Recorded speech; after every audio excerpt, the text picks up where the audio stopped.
Our next work of art is a Minoan sculpture. She's referred to as the snake goddess, and this specific one was found at the site of the Knossos Palace. I say that she's referred to as a snake goddess, but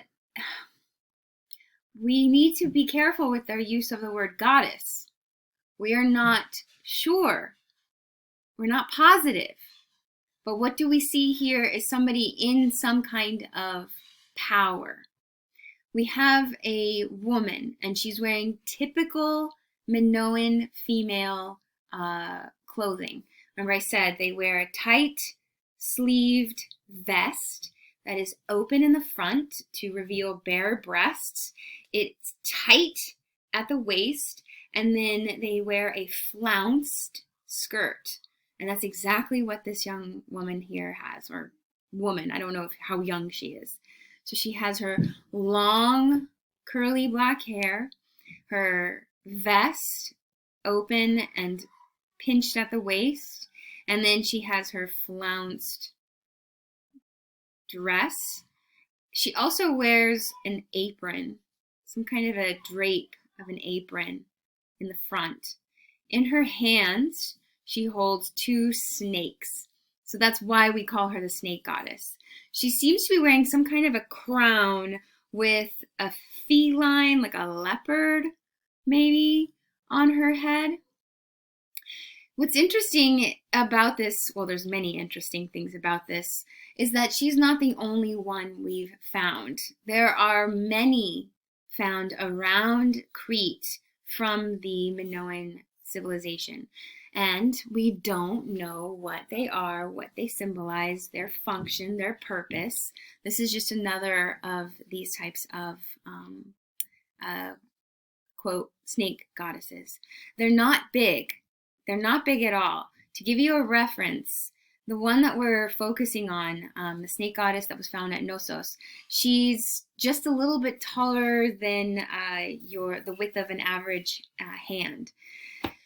Which tells us, well, again, think about when we were talking about the Venus of Willendorf, or the woman of Willendorf. The size of her is significant because she's not supposed to be seen from afar. The fact that she's nicely held in the palm. Here, she's not nicely held in the palm, but she's small, which means perhaps single viewer. She's not something that's seen far, far away, right?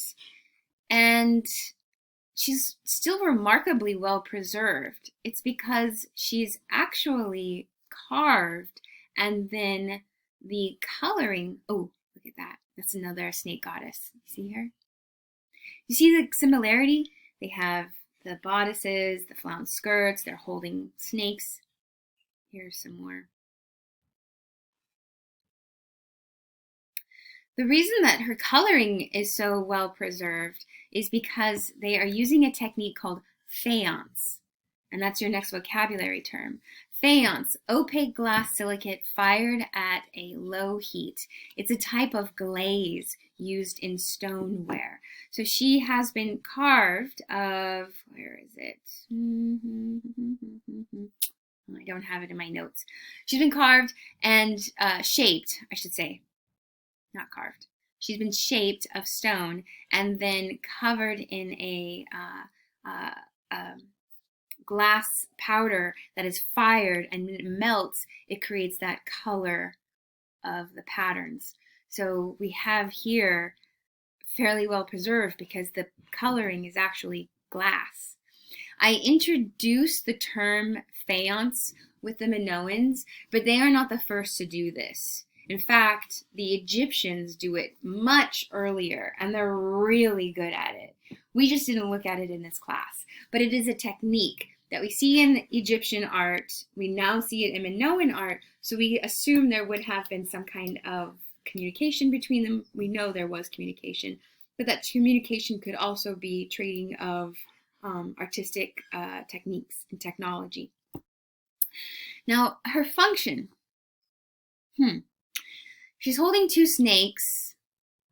She's got typical female fashion. She's got a leopard on her head.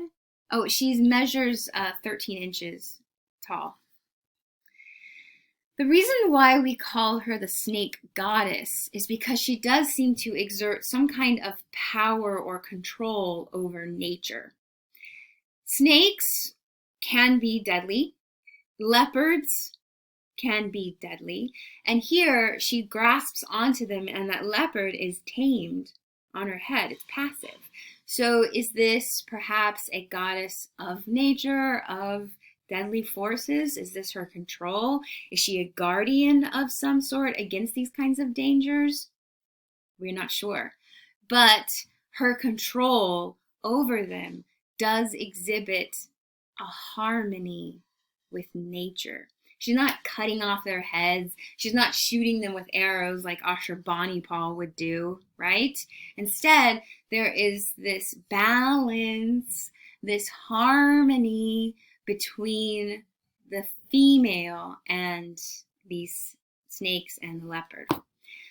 Another suggestion for her purpose is that she may have been some kind of a fertility goddess. The suggestion of a fertility goddess comes from the fact, well, she's very she's very big-breasted, and those breasts, are they full with milk? Is this the idea of fertility? Also, snakes are often symbols of fertility because, well, I mean, come on, you guys. Snakes, penises. Snake is a penis. She's got two snakes here in her hands. So maybe, we don't know. We're just making assumptions. So these are found throughout the island. They had some kind of a cultural significance. They are small enough for private worship. Were these placed on private altars? We don't know. But it does display some kind of harmony with nature. Also, the colors of her skirt, well, they're not bright. They are blue, red, and yellow. So Minoan.